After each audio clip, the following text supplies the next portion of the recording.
Greetings, beloveds. This is Amy Karen Johnson, formerly Cosmic Earth Amy, and currently I am naming my channel Peregrine Alchemy by Amy. I would like to share with you some poetry. It's been a little while since I've written and shared poetry, and this poem is dedicated to my biogeometry teacher, Robert J. Gilbert, Dr. Robert J. Gilbert, who passed away in February of this year. As a knight, he faced demons of supreme destruction. He transmuted those wounds until his last exhalation. Though we met through the ethers and not in person, he touched my life with no less impactful impression. Throughout countless battles, he too carried the rose, showing merit in thorns, not just petals as supposed. For only with full awareness can we heal the whole, not just matter, but light, not only body, but soul. Heeding the cycles of nature and the heavens, he revealed a greater glory, cleverly hidden. With humility, he embodied valor, grace, and cunning. With the sword of discernment, found truth unrelenting, until his work culminated in prolific, crowning illumination, shining light on many paths for others' edification. He gave generously, tirelessly, with persistence and grit. He will live on in our hearts, our minds, and in spirit. Do not let empty speculations tarnish his memory. He was worthy of honor, period, end of story.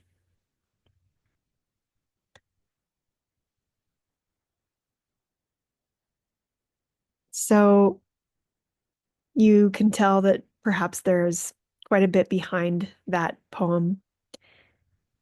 He was so meticulous as a teacher of biogeometry, and his style was quite different from the founder of biogeometry, Dr. Ibrahim Karim, who had a more laid back style, has a more laid back style still. And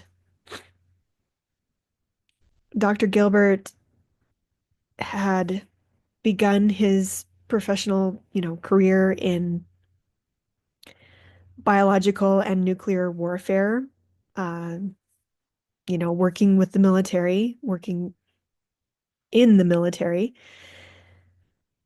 So perhaps that colored his teaching style to some degree. It certainly gave him a certain perspective that he brought to teaching biogeometry. He certainly believed that biogeometry could help correct anything, including nuclear radiation, other kinds of radiation. So it was inspiring to learn from him. And there were times perhaps when we students were a little overwhelmed, even because of his attention to detail, how much detail he included in every lesson. And yet, it seems there was perhaps a some kind of an awareness that each one of these details was valuable, and he maybe had limited time in which to share them. I don't know fully what he was or was not aware of, but he that was just my impression. That was my feeling that I got from him, especially looking back in hindsight.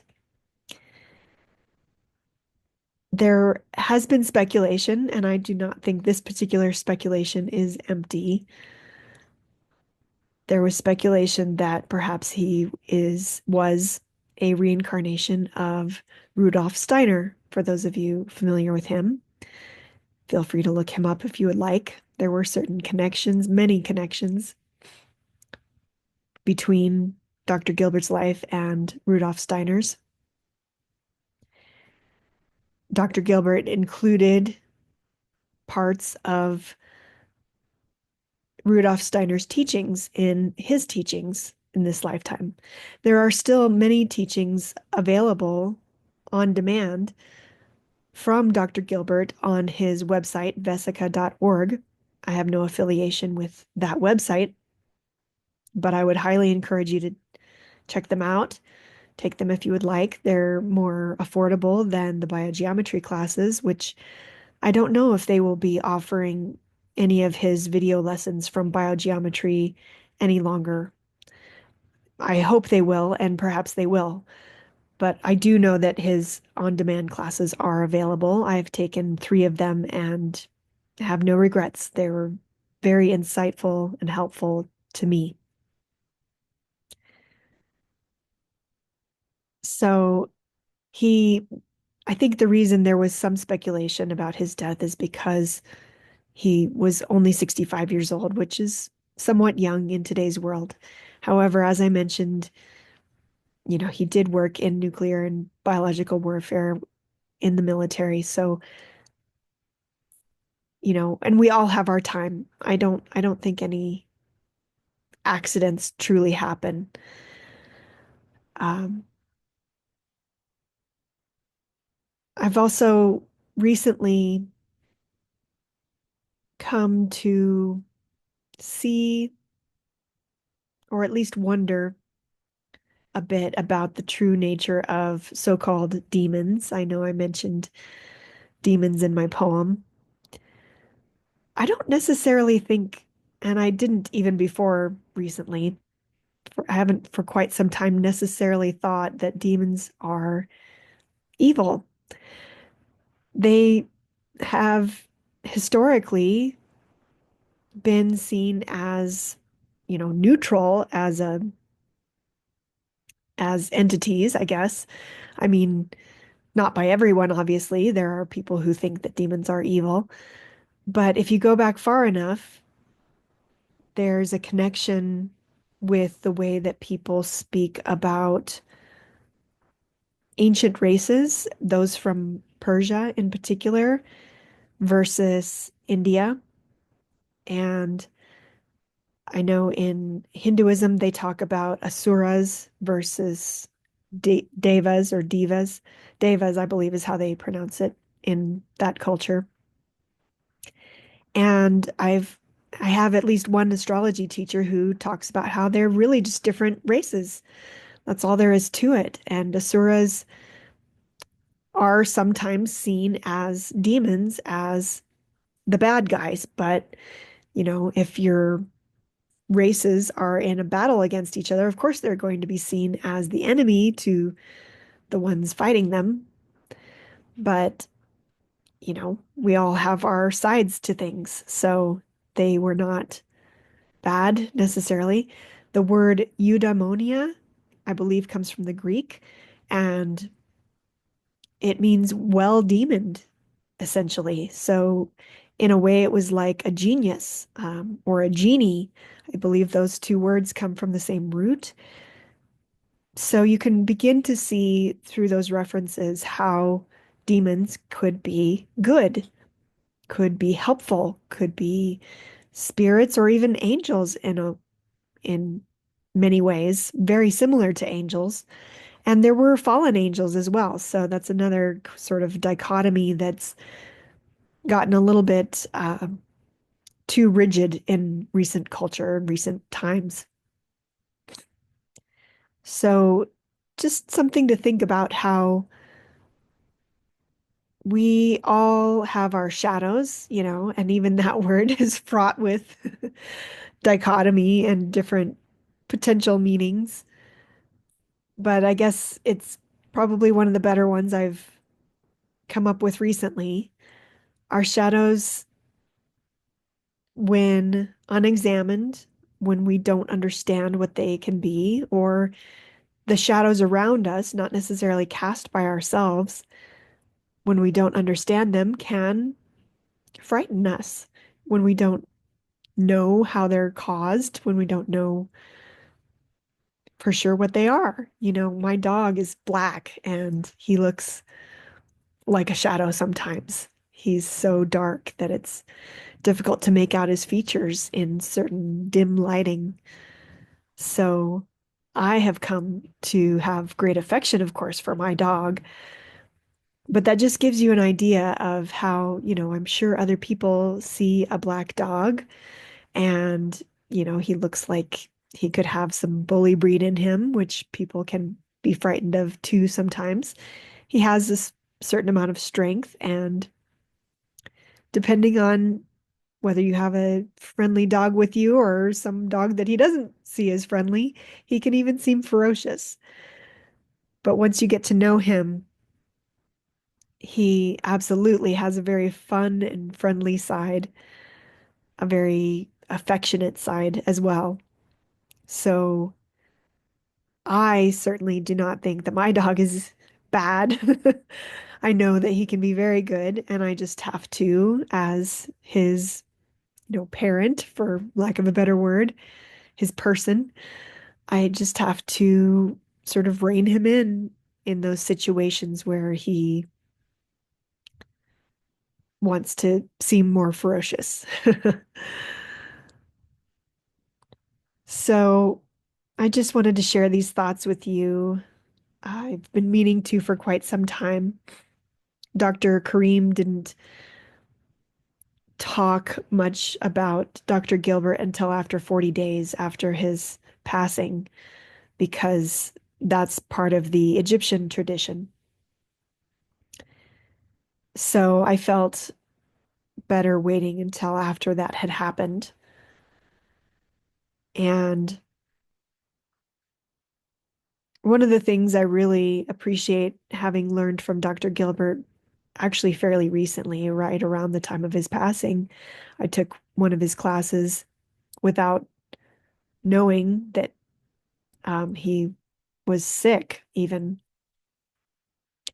He sort of, at least to me, validated the practice of the grounding meditation that I have offered for quite some time. And unfortunately, I still don't quite have a website up, so you can't find it there, but you can find it on my YouTube channel. There is value in connecting first to the sun and envisioning that golden light coming down through your body before you send your roots down and connect with the core of the earth. And the reason that he gives for that being a beneficial practice. And then, of course, in my grounding meditation, I have the light come back up from the core of the earth, Gaia, up through our body and, you know, out through the branches and leaves of the tree, of our personal sacred tree, is what I like to call it, or cosmic tree. The reason he gives for the beneficiality of envisioning that golden light coming down through your head before connecting with the earth is because our earth surface these days, near the surface, I should say, it's just beneath the surface, but not very far, is filled with a lot of electromagnetic frequencies because of all of our electronics these days, and because we ground most of those electronics because it's safest when we do that. However, there are now certain currents that occur just underneath the surface of the earth with a lot of electricity going through there. And that is why I no longer do the grounding equipment, earthing, that kind of thing, where you plug it into the grounding, socket of your outlets.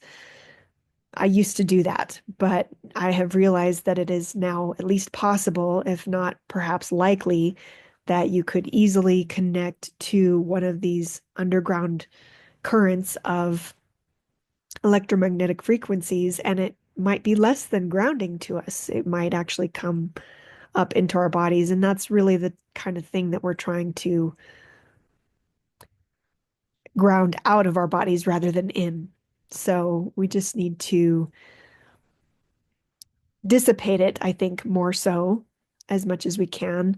And these grounding meditations, I do believe help as well. As I make this video, we are just on the eve of a solar eclipse. I don't know where it will may be visible. It may only be partial, but regardless of whether it's partial or visible from wherever you live, this will be on March 29th of 2025 that I'm speaking of right now. Eclipses are a time for reflection, a time for spiritual connection and practices. They're not the best time to start anything mundane, anything to do with business or commerce. Not necessarily really the best time for, buying new things or even starting new relationships necessarily. Not to say that you should, shun anyone that you might happen to meet during this time, but it's more a time for introspection. And part of the reason for that is that when I realized the the effects of eclipses last year when I was taking my first biogeometry foundation training with Dr. Gilbert, we were mapping out the Earth grid lines that impact our bedrooms for the first time during an eclipse. And there are certain lines that actually can be quite wide. And during an eclipse of any kind, solar or lunar, they can be even wider than they would be at other times. They can also be slightly wider during a full moon, but even though solar eclipse happens during a new moon, it still can expand those and cause them to be more impactful to us than they would otherwise be. They carry a lot of EMFs, and there is a certain amount of consciousness to them. I don't want to scare anyone, and that's something that Dr. Gilbert did not want to do either. But he was just letting us know that they can be a little bit tricky. And personally, I kind of wish that we had realized that this eclipse was approaching as we were doing this exercise because it made it a lot more challenging and a little bit overwhelming for those of us who are new to the practices. But, I think there's a reason for everything. And I certainly learned that lesson very well because of that experience. It was very impactful to me. And I now have a healthy respect for eclipses and the reason that it's best not to, you know, for example, overly use electronics during eclipses.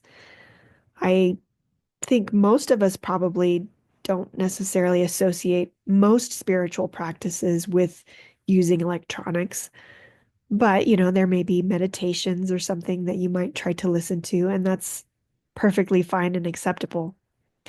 It's just perhaps not the best day to have a long conversation with someone on your cell phone or to play a whole bunch of games on your cell phone or other electronic devices. It's a better time to perhaps go for a walk. They don't recommend looking at or watching eclipses either. But if, it's not visible and you're not necessarily going out to look at it, you're just going out to be in nature and perhaps have a bit of a moving meditation, that kind of thing. Good time for perhaps a salt bath. A bit of baking soda in there too is always good. So I know this is a bit of a long video, but I did want to do a relatively quick channeling of Gaia.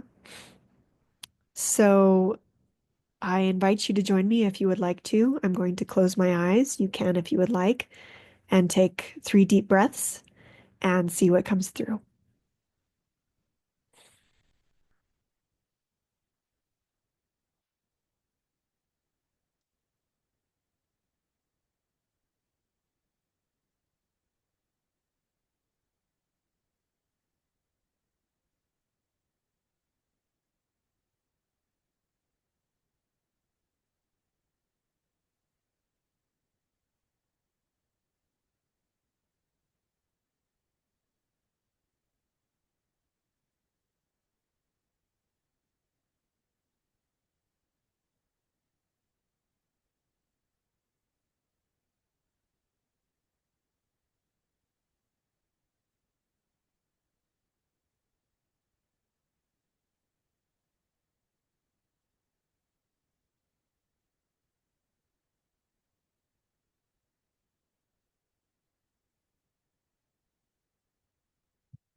Hello, this is Gaia.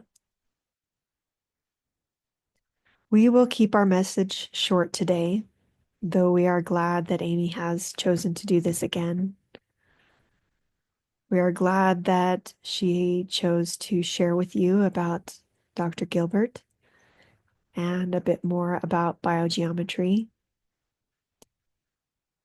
We guided Amy to study biogeometry so that she could understand us better.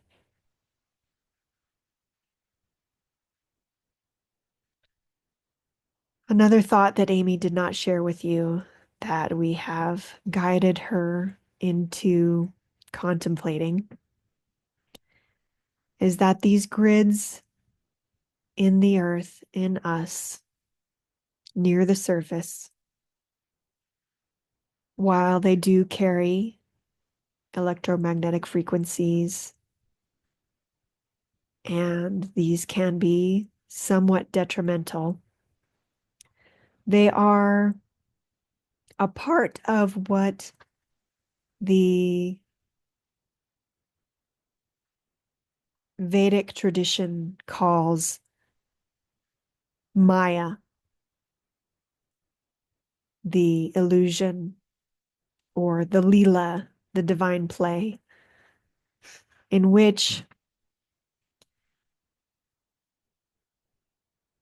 humanity is born with the forgetfulness of their eternal natures.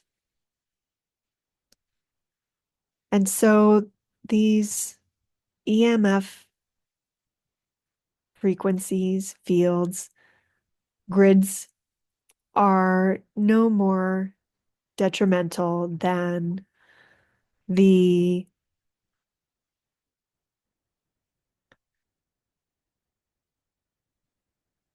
stories humanity tells itself about this Maya, about this Leela. Yes, sometimes those stories can be detrimental, and yet they are thoughts. They are insubstantial. They are not eternal. They are temporal and are gone more quickly than smoke. So we invite you to observe the effects of these EMFs on your minds, because there is an effect, certainly. And if you begin to notice then that you tell yourselves different stories in the presence of these heightened times of EMFs, like eclipses, like Saturn changing signs. If you look at the sidereal zodiac, Saturn is about to enter Pisces from Aquarius. These times will tend to arouse a bit more anxiety in humanity, a bit more fear. And yet, all that is needed is for you to question what it is that you fear. What are you clinging to that is really only temporary? If you allow yourselves to detach and see what comes next, you will find that there is actually no reason to fear. This is why spiritual practices are recommended during times like these, because spiritual practices allow you to let those temporal things go their way. They may come back to you only if they are meant to. And they may just as easily be replaced by something even better if only you allow yourself to embrace it. Thank you so much for joining us. Namaste, beloveds. I hope you enjoyed that message. I did too. I will see you in the next video. Bye-bye.